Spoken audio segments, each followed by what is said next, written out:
Shalom, shalom. I just want to welcome everyone to the Sabbath Day conference call. And this is Barbara serving as your host today. And also Catherine is with me today, and she will be your co-host. We just want to invite everyone to go to the website lunarsabbathday.com for more information about the Sabbath. Today, our topic is right here, the title, When was the first new moon? And to answer this question, first understand that Bara and Asah are two different Hebrew words that describe the creation story. When was the first new moon? When was the moon created? And when were the heavens and earth created? So here are a few good questions, and we're going to try to address them today in this video. And here is Genesis 1:1. In the beginning, Elohim created the heaven and the earth was without form and void, and darkness was upon the face of the deep. And the Spirit of Elohim moved upon the face of the waters. And Elohim said, "Let there be light." And there was light.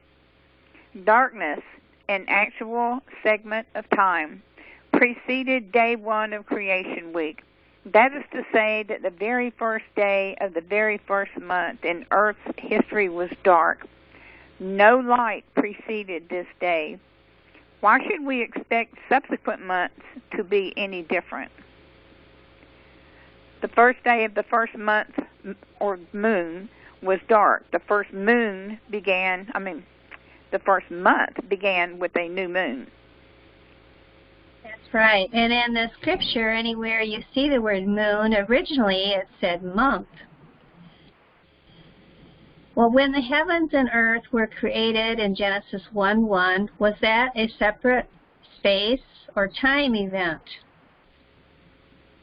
In Genesis 1:1, it says, in the beginning, Elohim created the heavens and the earth. And that word beginning denotes time. So why would the Creator create a week without creating a month to put it into? New Moon Day is always the beginning of each month, day one.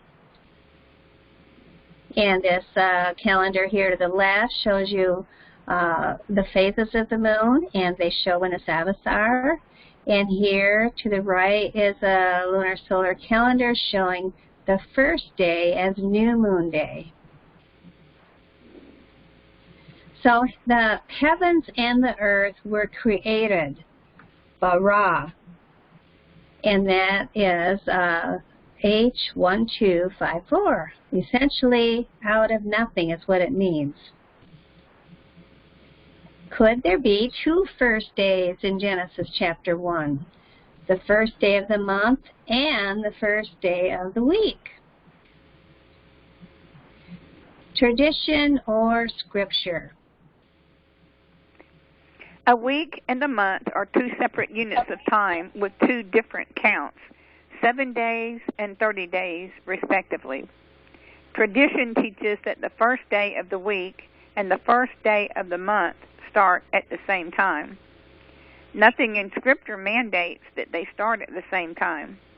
In fact, Scripture appears to be at variance with what tradition teaches in this regard.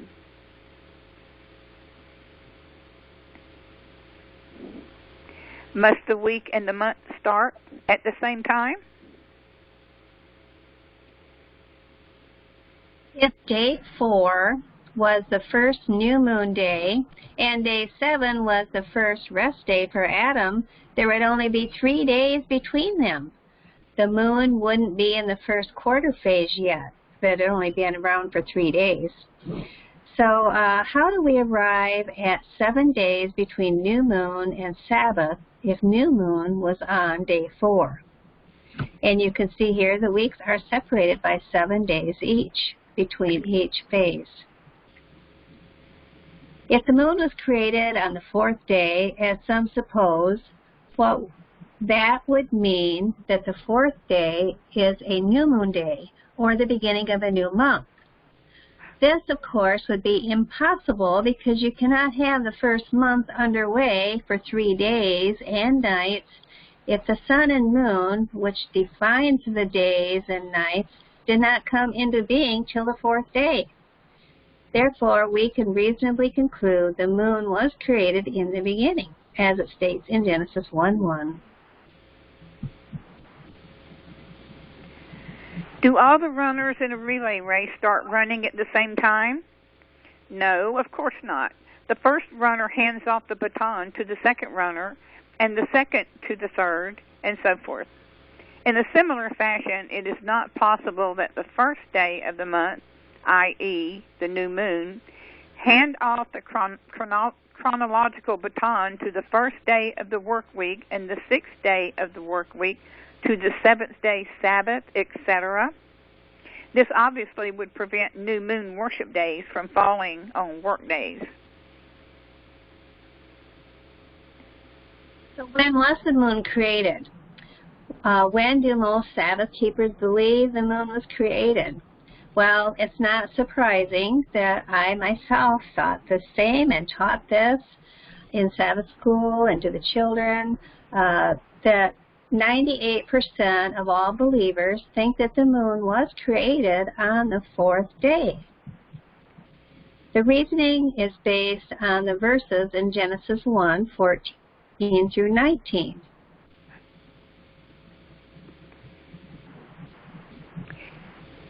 Creation Day 4, Genesis 1:14 through 19. And God said, "Let there be lights in the firmament of the heavens to divide the day from the night, and let them be for signs, and for seasons, and for days and years. And let them be for lights in the firmament of the heaven to give light upon the earth." And it was so.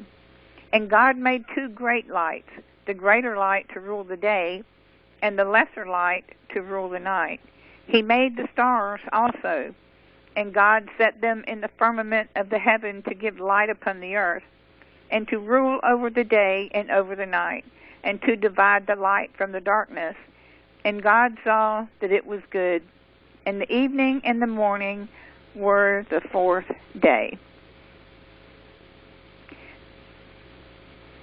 So create and made are 2 different Hebrew words.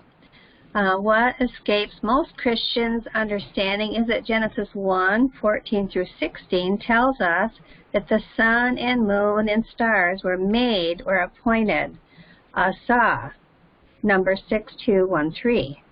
On day 4, they were not created, Bara, H1254, in the sense of no prior existence. So created is essentially out of nothing, that's bara, and made can carry the same meaning of advanced upon or appointed, and that's asah. And here we have it again. Jehovah made asah, number 6213, or appointed the sun, moon, and stars for his timekeeping purposes. Just as a member of a church might be made or appointed as an elder, doesn't not mean he did not exist before the appointment was made. And so, too, the appointment of the sun, moon, and stars to their timekeeping purposes on the 4th day does not preclude their prior existence. The sun and the moon were created in the beginning, not on the 4th day. Their timekeeping purposes were revealed or made known on the 4th day. Genesis 1, verse 16 states that the greater light, the sun, was to govern the days, and the lesser light, the moon, was to govern the nights. The sun is an integral part of